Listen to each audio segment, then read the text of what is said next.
กราบสบายดีมันนี้ก็มาเจอกับซองไอ้บ้านนาอีกเช่นเคยอยู่ให้อยู่นาคือเก่าทางล่างกับแมนบรรยากาศท้องนาของค่อยเองมื้อนี้เฮามีทีเด็ดเนาะมีมักแตงว่าซันทีเด็ดว่าซันมีเป็นไทยแล้วก็อะไรทำไมตามนี้เลยเนาะบุโรซาทีเด็ดเฮาก็คือนี่ครับ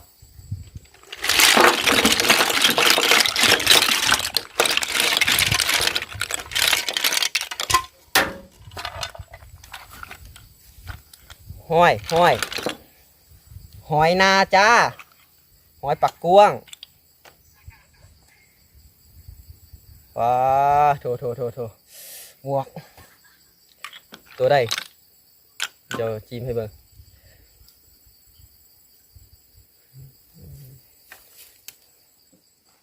นี่ก็เจียวเนาะเจียวส้มมาเด้อถ้าไพ่บ่ได้กินก็มากินนำกันเด้อเบิ่งแล้วก็เฮ็ดตามแห่ซันไดไปเปิดซาเลยเด้อพี่น้องอือ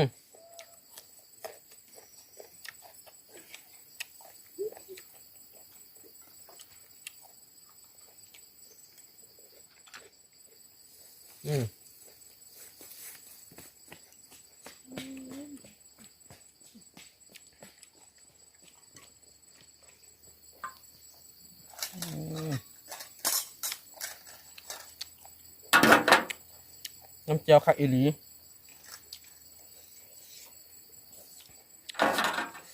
เช่นข้าวปุ้น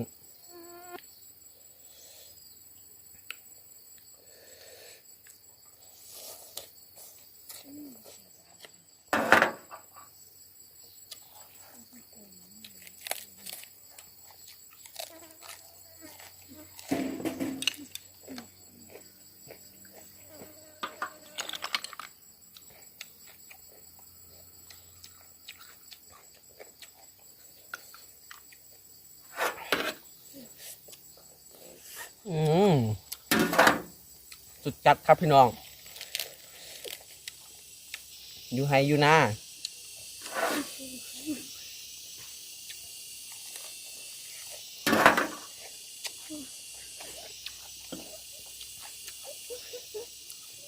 อันนี้ก็มา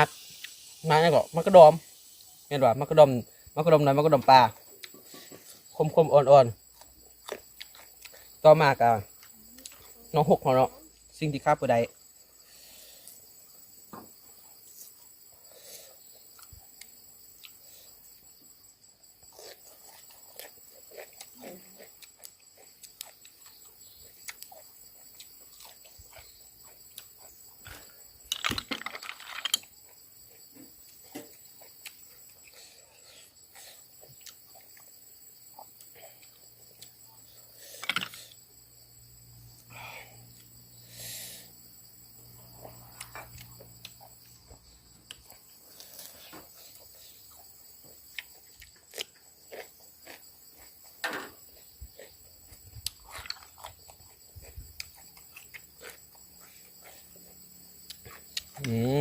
สุดจัดครับพี่น้อง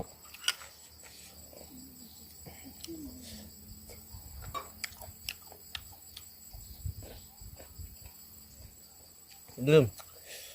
เอ็นตัวปูที่เข้าไปจะห้อยกับ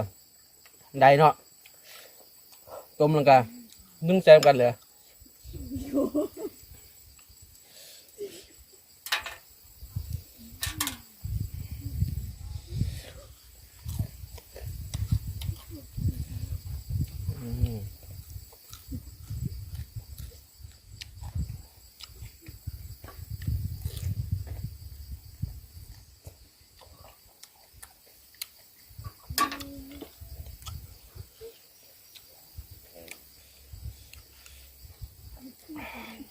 แซ่บครับพี่น้อง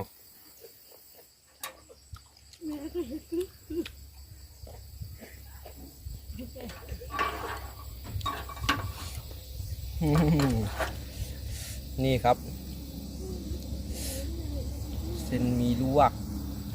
ผมไม่ข้าวปุ้นบีบข้าวปุ้นลวกแล้วชอบข้าวปุ้นบีบยาก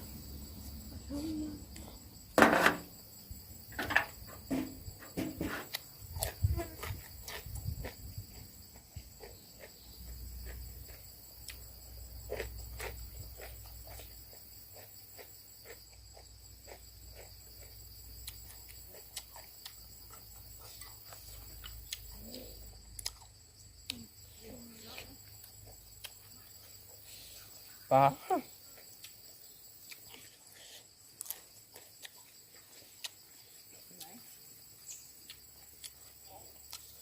จะไปใส่เอ้ยมา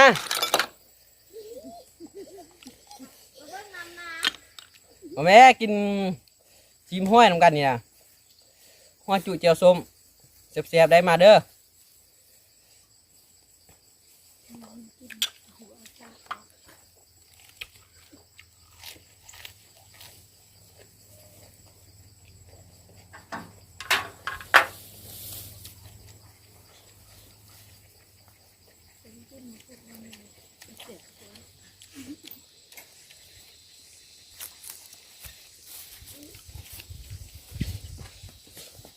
นี่ครับ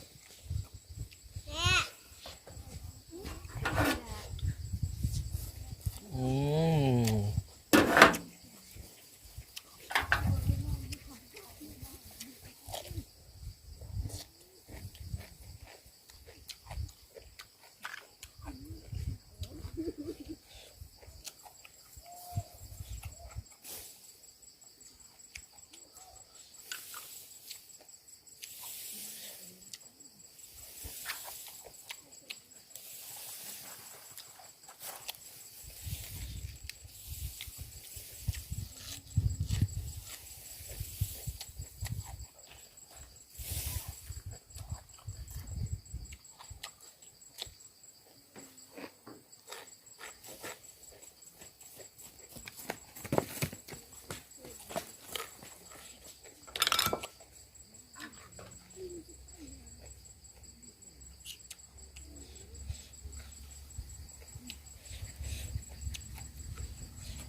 ปู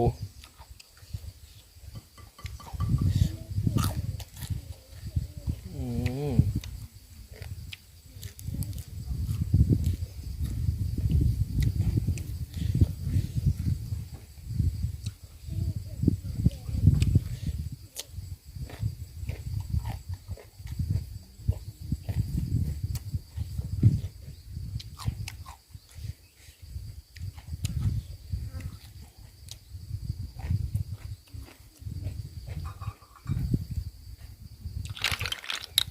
ขาขัดอากาศก็เย็น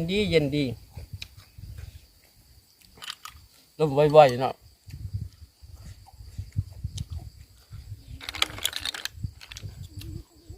พร้อมต้นเขาเด้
หือ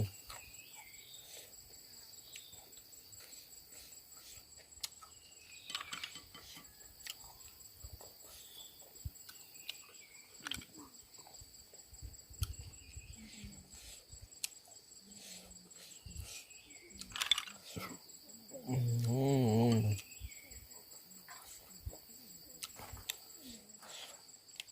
ลืมนอคาเลยแหม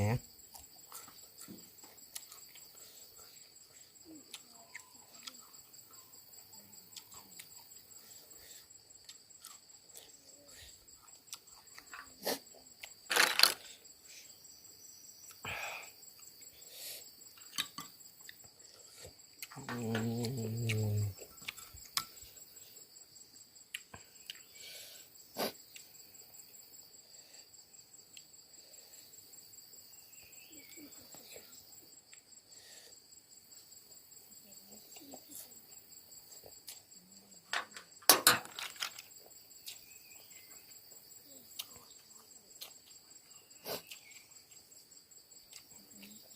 พ่อจะได้กลมตุย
อ่า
อ่า